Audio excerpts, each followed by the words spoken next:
যুক্তরাষ্ট্র ও ইরানের মধ্যে টানটান উত্তেজনার যুদ্ধবিরতি শেষের দিকে। তবে 2 সপ্তাহের সময় ফুরিয়ে আসার সঙ্গে সঙ্গে বাড়ছে অনিশ্চয়তা। হাজার হাজার প্রাণ কেড়ে নেওয়ার পাশাপাশি বিশ্বজুড়ে জ্বালানি সংকট সৃষ্টি করা এই সংঘাত কি শেষ মুহূর্তে সমঝোতার মাধ্যমে থামবে, নাকি আবারও জ্বলে উঠবে নতুন করে যুদ্ধের আগুন? সেই প্রশ্নই ঘুরপাক খাচ্ছে বিশ্বজুড়ে। এসব প্রশ্নের উত্তর জানাবো টিভিএস এক্সপ্লেনারে। সঙ্গে আছি তামান্না খন্দকার। ইসরায়েল ও লেবাননের মধ্যে 10 দিনের যুদ্ধবিরতির মধ্যে নতুন একটি ইঙ্গিত মিলছে।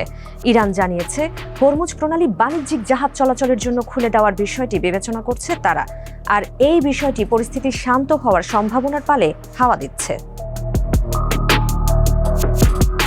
মার্কিন প্রেসিডেন্ট ডোনাল্ড ট্রাম্পের দাবি, সংঘাত অবসানে একটি চুক্তির খুব কাছাকাছি পৌঁছে গেছে বিবদমান পক্ষগুলো। তবে বিষয়টি সম্পর্কে অবগত কর্মকর্তারা বলছেন, ইউরোপ ও উপসাগরীয় আরব বিশ্বের কিছু নেতা এখনও এ বিষয়ে পুরোপুরি নিশ্চিত নন। তাদের আশঙ্কা, ইরানের পারমাণবিক কর্মসূচির ভবিষ্যৎ নিয়ে মতপার্থক্য দূর করতে সময় লেগে যেতে পারে কয়েক মাস। একটি স্থায়ী শান্তি চুক্তিতে পৌঁছাতে গেলে এখনও বেশ কিছু জটিলতা ও প্রতিবন্ধকতা কাটিয়ে উঠতে হবে।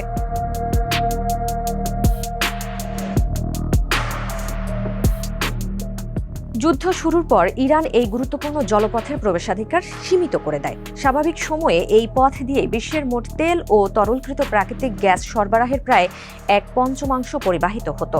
ইরানের এই কঠোর অবস্থানের ফলে দ্রুতই জ্বালানির দাম আকাশছোঁয়া হয়ে ওঠে। তবে নিজস্ব অপরিশোধিত তেল রপ্তানি চালু রাখে ইরান। একই সময়ে নির্দিষ্ট কিছু জাহাজকে শর্ত সাপেক্ষে প্রণালীটি পার হওয়ার অনুমতি দেয় ইরান সরকার। দৈনিক জাহাজ চলাচল মারাত্মকভাবে কমে যাওয়া এবং পাকিস্তানে আলোচনা ভেস্তে যাওয়ার পর ইরানের বন্দরমুখী বা সেখানে নোঙর করা জাহাজগুলোর উপর অবরোধ আরোপ করে ট্রাম্প প্রশাসন। এই পদক্ষেপের লক্ষ্য ইরানের তেল রপ্তানি কমিয়ে তেহরানের উপর অর্থনৈতিক চাপ তৈরি করা, যেন তারা হরমুজ প্রণালীকে আবারও সব জাহাজের জন্য টোলমুক্ত ও উন্মুক্ত করে দিতে বাধ্য হয়। যদিও ইরানের পররাষ্ট্রমন্ত্রী আব্বাস আরাঘচি 17 এপ্রিল জানিয়েছেন হরমুজ পুরোপুরি উন্মুক্ত, তবে বাস্তবে প্রণালীটির নিয়ন্ত্রণ এখনও ইরানের হাতেই রয়ে গেছে। বিশ্লেষকরা বলছেন, হরমুজে প্রবেশাধিকার কার্যত নির্ভর করছে ইসরায়েল ও লেবাননের মধ্যে যুদ্ধবিরতি কার্যকর থাকার উপর। বর্তমান পরিস্থিতিতে ইরানি সেনাবাহিনীর সঙ্গে সমন্বয় করে কেবল বাণিজ্যিক জাহাজগুলো নির্ধারিত একটি পথ ব্যবহার করে অতিক্রম করতে পারছে প্রণালীটি। ইরান বারবার বলছে তারা দীর্ঘমেয়াদে হরমুজ প্রণালীর নিয়ন্ত্রণ রাখতে চায়, পাশাপাশি সেখানে ট্রানজিট ফি নেওয়ার জন্য আইনও করছে দেশটি। বিশ্লেষকদের মতে, যুক্তরাষ্ট্র থেকে বড় কোনো ছাড় না পেলে এই জলপথের উপর নিয়ন্ত্রণ সহজে ছাড়বে না ইরান। ফলে এর প্রভাব সরাসরি পড়তে পারে বিশ্ব অর্থনীতিতেও। অন্যদিকে ট্রাম্প বলছেন, চুক্তি পুরোপুরি নিশ্চিত না হওয়া পর্যন্ত হরমুজে চালু থাকবে যুক্তরাষ্ট্রের অবরোধ।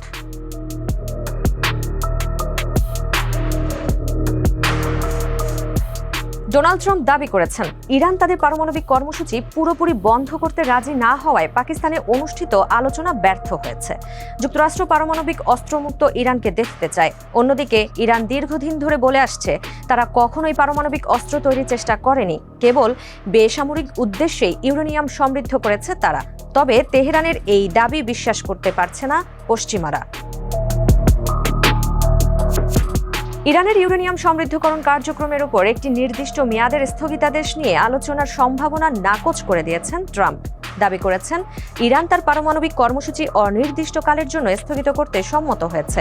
দুজন মার্কিন কর্মকর্তার বরাতে এক্সিওস জানিয়েছে, ইরান তার সমৃদ্ধ ইউরেনিয়ামের মজুদ ছেড়ে দেওয়ার বিনিময়ে ইরানের জব্দ করা $20 বিলিয়ন ছাড়ার কথা বিবেচনা করেছে যুক্তরাষ্ট্র।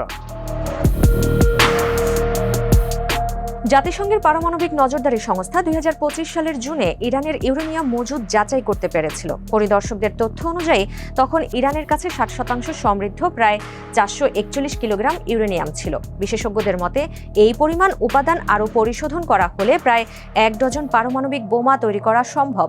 তবে বর্তমানে এই মজুদের অবস্থান ও বাস্তব অবস্থা সম্পর্কে কোনো স্পষ্ট তথ্য পাওয়া যায়নি।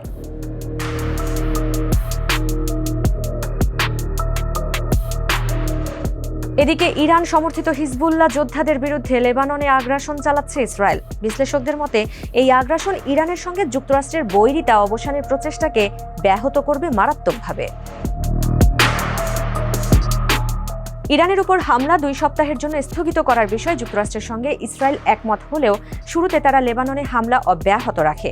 অন্যদিকে পাকিস্তানে আলোচনায় অংশ নেওয়া ইরানের পার্লামেন্ট স্পিকার মোহাম্মদ বাঘের গালিবাফ সাফ জানিয়ে দিয়েছেন, লেবাননে যুদ্ধবিরতি ইরানের যুদ্ধবিরতির মতোই গুরুত্বপূর্ণ। লেবানন সংঘাত নিরসনে কূটনৈতিক পথে হাঁটছে যুক্তরাষ্ট্র। ডোনাল্ড ট্রাম্প 16 এপ্রিল জানান 10 দিনের যুদ্ধবিরতিতে সম্মত হয়েছে ইসরায়েল ও লেবানন। তিনি আরও বলেন, এই যুদ্ধবিরতিকে স্থায়ী শান্তিতে রূপ দিতে হবে। এখন 2 পক্ষের সঙ্গে কাজ করছেন মার্কিন কর্মকর্তারা। তবে এই আলোচনায় ইরান সমর্থিত হিজবুল্লাহ সরাসরি অংশ নেয়নি, যদিও তাৎক্ষণিকভাবে ইসরায়েলের রকেট নিক্ষেপ বন্ধ করেছে সংগঠনটি। এদিকে বেনিয়ামিন নেতানিয়াহু বলছেন, যুদ্ধবিরতির সময়ও ইসরায়েলি সেনারা দক্ষিণ লেবাননে একটি বাফার জোন-এ অবস্থান করবে। তার মতে, শান্তি আলোচনার অন্যতম প্রধান শর্ত ইরান সমর্থিত হিজবুল্লাহর নিরস্ত্রীকরণ। তবে হিজবুল্লাহ অস্ত্র ছাড়ার দাবি প্রত্যাখ্যান করেছে। অতীতে এই গোষ্ঠীকে নিরস্ত্র করতে ব্যর্থ হয়েছে লেবাননের সরকারও।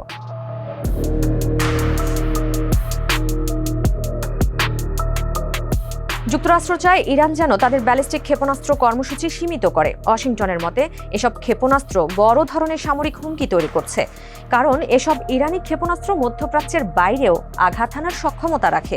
এছাড়া ইরান যদি এ ধরনের প্রযুক্তিগত সক্ষমতা আরও উন্নত করে, তাহলে ভবিষ্যতে এগুলো পারমাণবিক অস্ত্র বহনের মাধ্যম হিসেবেও ব্যবহার করা যেতে পারে।